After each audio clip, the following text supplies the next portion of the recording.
Good morning, hi there.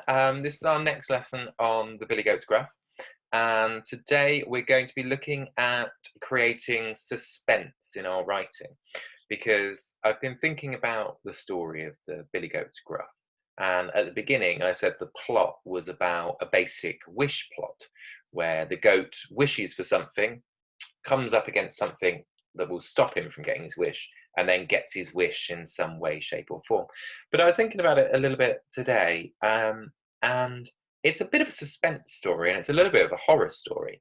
Because if you think about it, the main villain in the Billy Goats Gruff is this horrible, gruesome troll underneath the bridge. And so I was thinking about how we can turn the Billy Goats Gruff into something a little bit more interesting by creating some suspense. So today we're going to try and create some suspense. So we're just going to write one paragraph, and it's going to be the bit just before the Billy Goats Gruff meets the troll. Okay, so if I share my screen, we are using suspense. So play concurrent slide. Lovely. So we're going to try and use some suspense in our writing. Okay, now how to create suspense. Now suspense it's a way of building up tension. It's the way of building up atmosphere. It's a way of trying to make your reader not know what's going to happen next. Okay, and to do that we use short sentences to build up the tension. We use ellipses to create that kind of dun dun dun, what's going to happen next moment. And we use similes to describe what's happening. So building on from last week's lesson on figurative language, we're still going to use all of that. So I'm still looking for alliteration, onomatopoeia, similes, personification, those kind of bits, but we're just going to add in a couple of simple bits to tie it together and create some suspense. So we've got this little piece of text that I've written. Can I make myself a bit bigger? The floorboards groaned like a menacing beast. His heart pounded. His hands shook. Sweat poured. He could feel the eyes watching him from dark corners. Okay, so this has got some suspense in it, and it creates a bit of a kind of tension. So first thing is, pause me in a second, and can you find the simile? Which simile have I used in this little bit of writing? And also, can you find the short sentence? So which one's the short sentence that you can see? Okay, so just pause me now and write down the simile and write down one of the short sentences. Okay, now I'm going to have a look. So the next bit, the simile. Okay, the simile was like a menacing beast. So we've described it like something else. And so following on from last week, if the sentence has like or as, it's a simile. Okay, so that's our simile. And then our short sentences, we've got his heart pounded, his hands shook, sweat poured. Okay, they're just short sentences, and even when you read them, you have to read them like that in a kind of scary voice, I think. Okay, and then the ellipse. I didn't ask you to find the ellipse because it's pretty easy.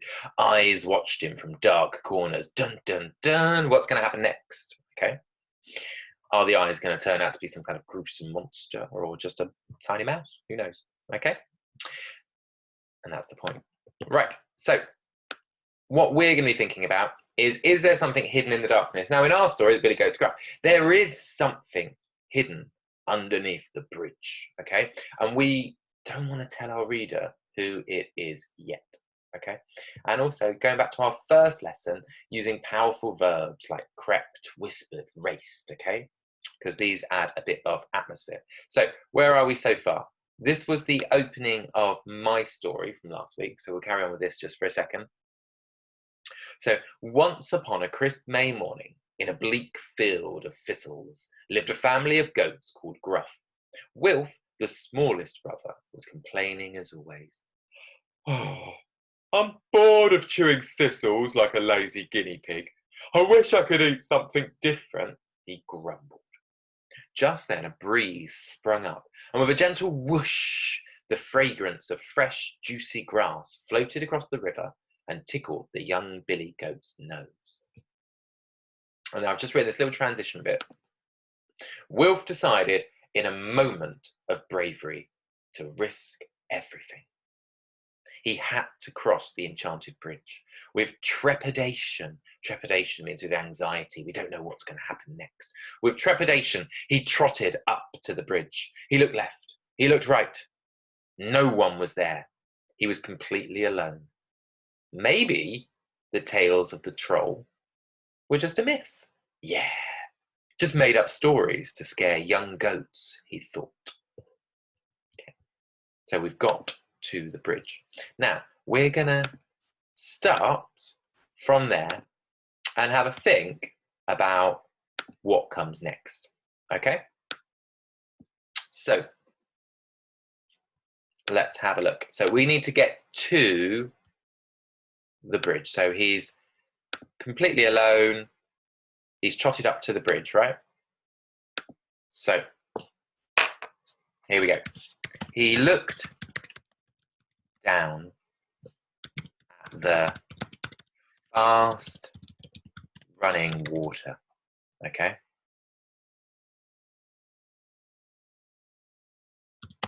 Gulped down his fear. Like a... Now here's your chance to put in your own simile. So pause me now. He looked down at the fast running water, gulped down his fear like a... Pause me and then come up with your own simile. Some of the ones I had today, gulped down his fear like a lion, like a knight in shining armor, like a Roman gladiator, and like a tiger. Okay, so then you've got a little bit of a simile. He's being brave, isn't he? So gulp down his fear like a... I'm going to go for superhero, because I like superheroes. So gulp down his fear like a superhero. And started to cross. Now here, this is a really great bit. We get to have alliteration, onomatopoeia, repetition for effect, and power of three, all with just 2 words repeated. So, trip, trap, trip, trap.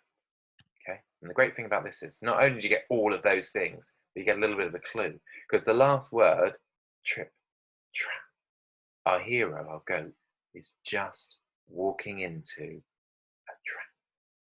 Trip, trap, trip, trap.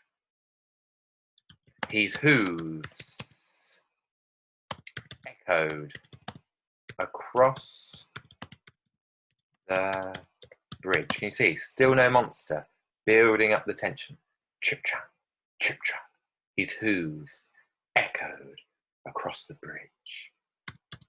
Trip, trap. Full stop.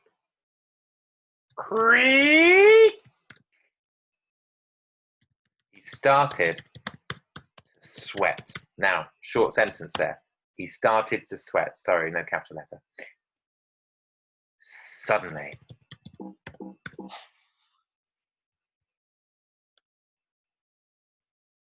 He started to sweat. Suddenly. Sorry, my computer's gone a bit funny. Apologies for the noises.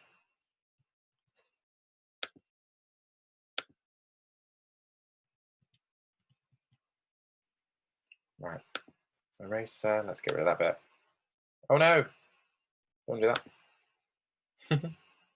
Apologies for the mistakes there. Right.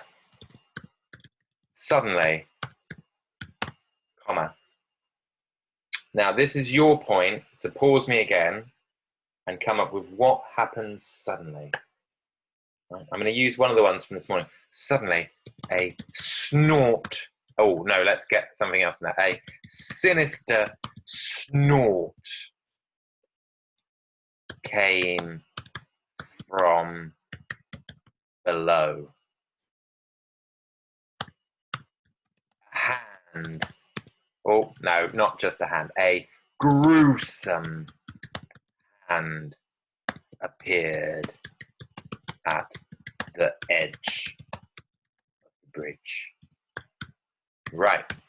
So, Wilf decided, in a moment of bravery, to risk everything.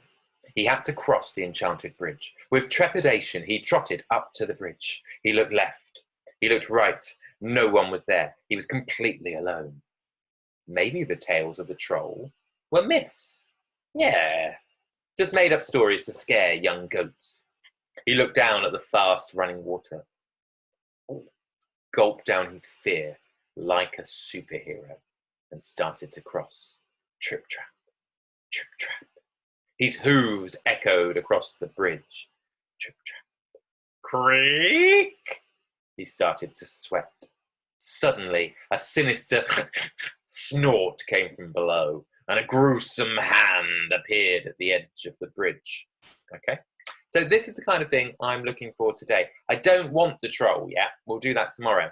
For today, we just want the build-up, the tension, try and create some suspense in your writing. Okay?